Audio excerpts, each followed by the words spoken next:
Hey everybody, Brian Trout coming to you from Mossy Creek Fly Fishing with your fly fishing forecast. The date for today is Monday, October 14th. We have a lot to get to. It's fall, everything's changing, the leaves are changing, the weather's changing quickly. And so let me try and help you all figure out how that impacts the fishing over the next week or two. So let's get started. Things are getting quite cold, winds blowing 20, 30 miles an hour out there today. Big cold front came through. We got below freezing for the most part down here in the valley floor for the first time last week with a nice freeze. And we're going to have several freezes coming up this week. In fact, we've got lows in the 20s a couple of nights this week. I think Wednesday night was showing like 26 down here in the valley floor. So that's going to really start to change everything. As far as our warm water fisheries go, as many of you know, we've been either flooded or just really, really high. And so the South Fork of the Shenandoah, the James River, we pulled off of those. We've been off of them for about 2 weeks now. And unfortunately, the high water kind of coincided with these big cold fronts, which I always say, you know, for the folks who've been fishing with me for years, they always say, you know, when does the smallmouth season kind of wrap up? And for the most part, you know, you can catch bass all year. They don't stop eating.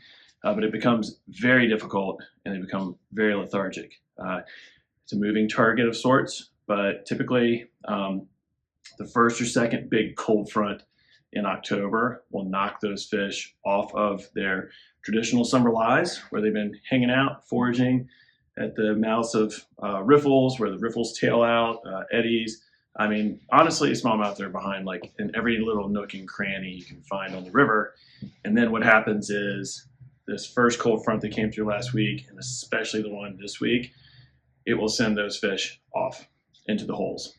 The hole can be whatever it means on your stretch of river. Okay, so if you're on the North Fork of Shenandoah and there's not a lot of deep pools, a hole might be where the water is very slow and 8 feet deep. In parts of the South Fork here, not far from Harrisonburg, there are pools and holes that are 15, 20, 30 feet deep. Sometimes the fish have to swim 100 yards to get to that. Sometimes they have to swim miles. But they're all going to move into those spots, and it's going to be the sunfish and the red eyes and the smallmouth and the largemouth and a lot of the suckers, chubs, fall fish.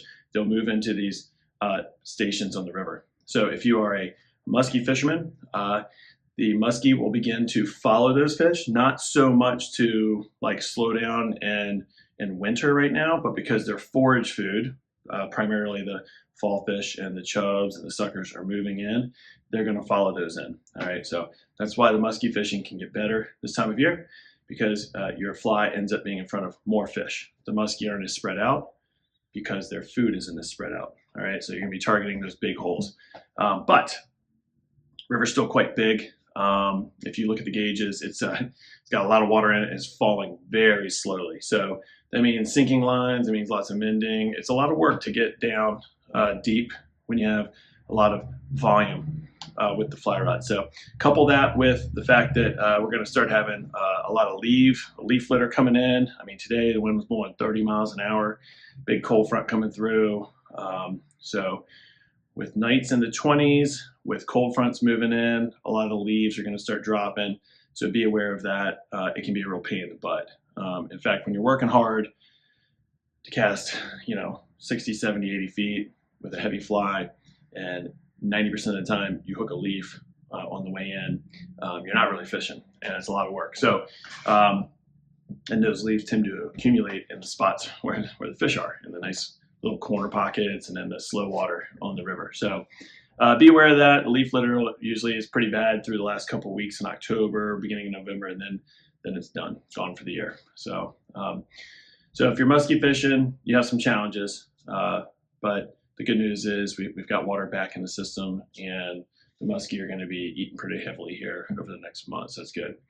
Smallmouth fishing, we're done guiding. You can go out and work hard in those specific spots that I told you about, and you can catch a few here and there, and you catch some really big ones. But the days of 20, 30, 40, 50, 60, 70 fish a day, those have ended, and now you're working hard for a few bass. All right, so let's transition into the cold water fisheries. The state, due to good water levels, has been very busy and active out fishing, stocking.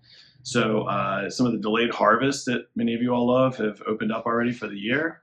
Back Creek delayed harvest, which is a fan favorite, has good water flow and is open. Also nearby over there, the Jackson River Special Reg is stocked, ready to roll for the season, so that's quite good.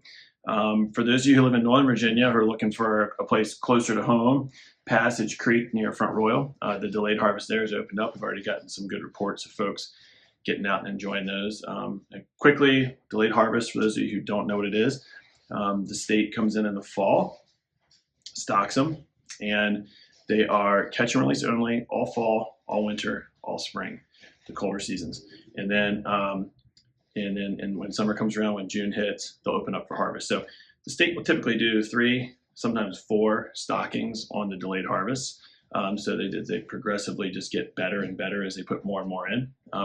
But they're a favorite of fly fishermen. You can go there knowing that there's fish in the streams and kind of enjoy a catch and release fishery for 3/4 of the year. All right, so Passage Creek, Back Creek, look for more to be opening up weekly, just because the water levels are quite good. Now, speaking of water levels, we've had some incredible rains in the last month due to tropical weather. So we've gone from pretty extreme drought to being really wet and in a relatively short window. And some of these events were huge, 6-7 inches in a drainage in a 24-hour period, followed by another 4 inches 5 days later. So when you head out, if you head out to the national forest or the national park, be prepared for some things to have changed or moved around. That could mean something as simple as just there's some trees down and there's a lot of leaves and a lot of junk in the way, but it can also mean that like the river channels have changed. And this is certainly true as you move further south in the state. As many of you know, extreme southern Virginia down around Damascus and Abington got hit really, really hard. Whole channels moved, okay? Boulders moved. Some streams got completely channelized by flow. The game department is actually now going to be stocking fish in several counties in Southwest Virginia. As you move further north along the Blue Ridge and the Alleghenies, the flooding happened to lesser and lesser degree, but there is definitely some things that have changed out there. So just be kind of prepared if you're used to your favorite fishery. Hiking through the woods, getting through the stream bed, maybe a little different and a little more challenging. So be aware of that as you head out. Let's talk about the mountain brook trout streams and spawn, all right? Because we get tons of questions about this every year, all right?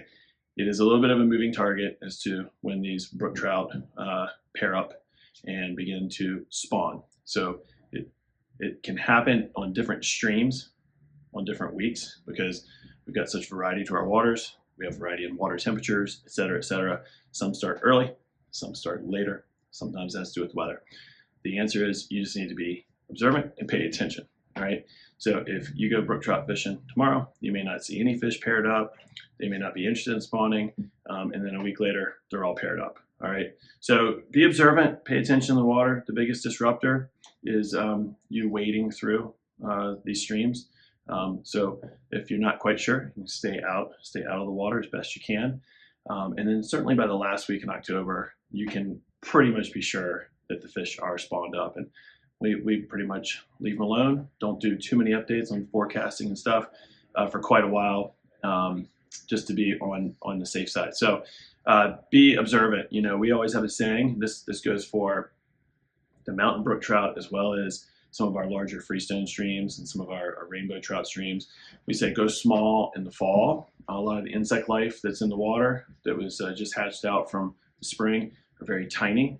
Typically in the fall we have extremely low water and clear water, and so you're going to be fishing very small bugs. But when the water flows are up like they are, it's safe to size up. So if you're fishing just an attractor pattern, you know, you might want to be throwing a size 12 Prince nymph in high, fast-moving water as opposed to a size 16 Prince nymph. Dry fly fishing may be a little bit challenging and spotty, especially if we get down into the 20s several nights this week. But, you know, some places just lend themselves well to dry fly fishing. So there's always fall caddis around that you can look for and fish with. It definitely takes several freezes, hard freezes, to really nuke our terrestrials, particularly down here on the valley floor. So the spring creeks, Buffalo Creek, Mossy Creek, Beaver Creek, you'll be shocked. You will find grasshoppers all the way up until Thanksgiving. All right, so you go out there in the morning when it's 25 degrees and frosty, where you may not see much activity.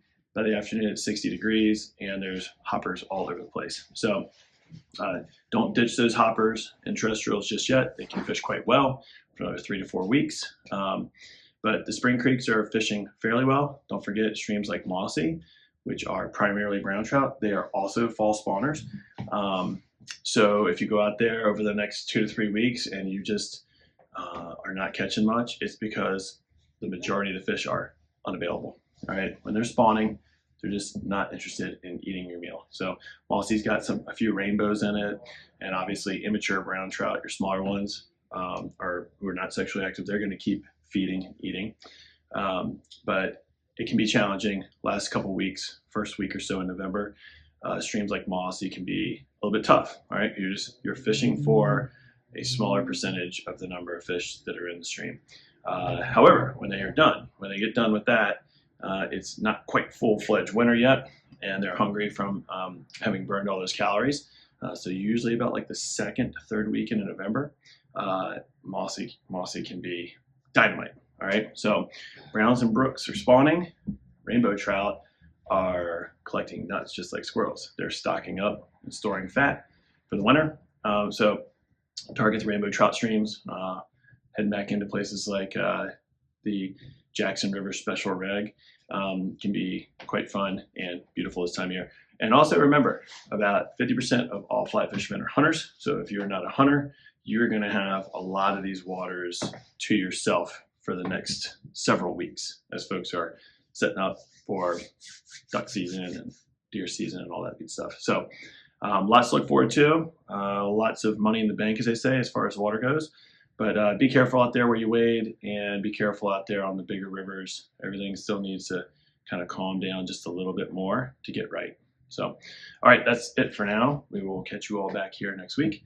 If you have questions about places to go, spawn, flies, water conditions, anything, give us a call, email us, or stop by and see us. Thanks.